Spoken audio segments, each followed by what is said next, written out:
और अब सियासी मोर्चे से जुड़ी इस वक्त की बड़ी खबर। दिल्ली में भारतीय जनता पार्टी की केंद्रीय चुनाव समिति यानी सीईसी की जो बैठक है वो खत्म हो चुकी है। प्रधानमंत्री नरेंद्र मोदी की अध्यक्षता में बीजेपी की सीईसी की महत्वपूर्ण बैठक हुई थी। इस बैठक में बिहार विधानसभा चुनाव को लेकर महत्वपूर्ण मंथन हुआ है। सीईसी की बैठक के बाद प्रधानमंत्री मोदी, अमित शाह और जेपी नड्डा के बीच में भी महत्वपूर्ण बैठक हुई है। इस वक्त की बड़ी खबर आपको बता रहे हैं। तो कुछ ही देर में या अगले कुछ घंटों में बिहार विधानसभा चुनाव के लिए 101 प्रत्याशियों में से जो प्रत्याशी पहले चरण में चुनावी मैदान में होंगे भारतीय जनता पार्टी के खाते से, उनकी लिस्ट सार्वजनिक हो सकती है। इस तरीके की उम्मीदें बढ़ती नजर आ रही हैं। इस बैठक के बाद हमारे सहयोगी विकास चंद्रा हमारे साथ जुड़ चुके हैं, जो लगातार इस बैठक पर नजर बनाए हुए हैं। विकास जी, क्या कुछ अपडेट है और क्या लिस्ट आज ही जारी हो सकती है या कल तक का इंतजार करना होगा या अभी इंतजार थोड़ा बढ़ सकता है?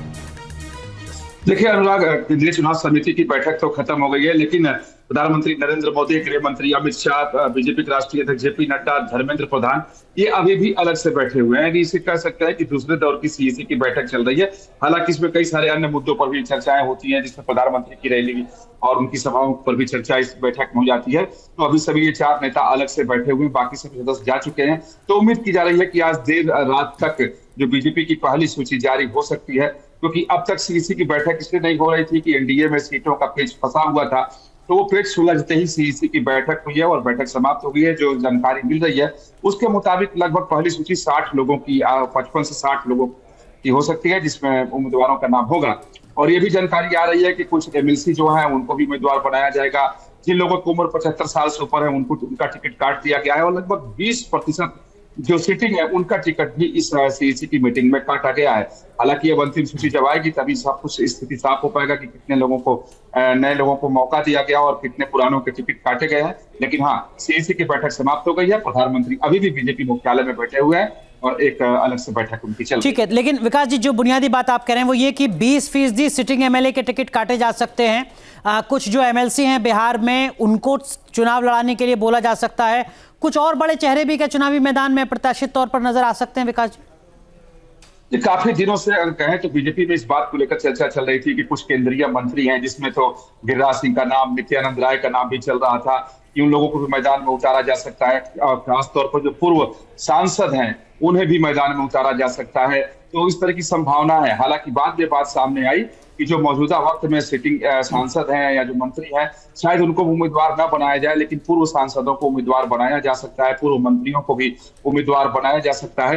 क्योंकि पीछे पार्टी का कहना यह है कि अगर कोई बड़ा नेता उतरता है तो न सिर्फ उस सीट पर बल्कि अगल बगल की सीटों पर भी उसका प्रभाव पड़ता है, उससे समीकरण जो है वो संतुलित होता है। लेकिन ये चिराग पासवान ने जो 29 सीटें अपने खाते में की हैं, इसको आप किस तरीके से एनालाइज करते हैं? क्या उनकी जो बार्गेनिंग पावर है ये थोड़ा मजबूत हुई है? इसके पीछे की क्या कुछ वजह है? बीजेपी ने कहीं कंप्रोमाइज किया है क्या?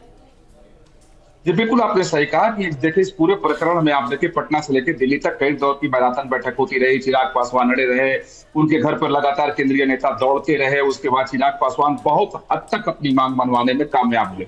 जो सीटों का बंटवारा सामने आया है तो उसमें चिराग पासवान ही भारी नजर आ रहे हैं, क्योंकि जेडीयू को भी समझौता करना पड़ा है, बीजेपी को भी अपनी सीट छोड़नी पड़ी है, 6 सीटों से ही संतुष्टि करना पड़ा है। उपेंद्र कुशवाहा को, जीतनराम मांझी को, हालांकि मांझी अभी भी संतुष्ट नहीं है, उनका ट्वीट भी आया है। लेकिन इसमें सबसे ज्यादा जो फायदा मुझे दिखाई दे रहा है वो चिराग पासवान को ही होता हुआ दिखाई दे रहा है, क्योंकि वो अड़े थे और 29 सीट लेने में वो कामयाब हो गए हैं। इसके पीछे सबसे बड़ी वजह यह है कि जेडीयू और बीजेपी दोनों रिस्क लेना नहीं चाहती थी, क्योंकि अनुराग आपको याद होगा 2020 के विधानसभा चुनाव में चिराग पासवान अलग लड़े थे तो सबसे ज्यादा नुकसान जेडीयू को ही उठाना पड़ा था। तो जेडीयू भी बिल्कुल नहीं तैयार थी कि चिराग पासवान साथ छोड़कर जाएं, क्योंकि इन लोगों के साथ रहने से जो जातीय समीकरण है वो संतुलित हो रहा है, एनडीए के पक्ष में आ रहा है और क्षेत्रीय समीकरण भी संतुलित करने की कोशिश और क्या यहीं से भारतीय जनता पार्टी चिराग पासवान के ऊपर जो दबाव है उसको भी बढ़ा देती है कि 2020 में डेंट भले उन्होंने जेडीयू को पहुंचाया हो, लेकिन जहां तक मुझे याद आ रहा है खाता नहीं खुला था चिराग पासवान का। क्या 29 सीटों को लेने के बाद दबाव चिराग पासवान पर भी बढ़ता है? ये निश्चित तौर पर चिराग पासवान पर भी दबाव पड़ता है, क्योंकि उन्होंने जीत करके, ठान के, बार्गेनिंग करके सीट ली है, तो अब उनको परफॉर्म करके दिखाना होगा, सीटें निकालकर उन्हें दिखानी होगी। हालांकि आप देखिए लोकसभा चुनाव में स्थिति अलग थी, चूंकि यहाँ देखिए आप जानते हैं अनुराग, जब गठबंधन होता है तो इसमें एक दूसरी बिरादरी के वोट को ट्रांसफर करने के लिए और कराने के लिए ही होता है। तो अगर ईमानदारी से वोट अगर उनका ट्रांसफर होता है तो बीजेपी को फायदा, अगर बीजेपी का वोट ट्रांसफर होता है तो उनका फायदा। तो ज्यादा फायदा इसमें चिराग पासवान का, क्योंकि बीजेपी का वोट बेस जो है वो ज्यादा है, बीजेपी का संगठन जहां भक्ति है हर शब्द में, कथाओं में छुपे हैं दिव्य रहस्य और ज्योतिष देता है जीवन को दिशा। धर्म से जुड़ी हर बातों को जानने के लिए हमारे चैनल स्तुति को सब्सक्राइब करें। चैनल पर जाने के लिए इस लिंक पर क्लिक करें।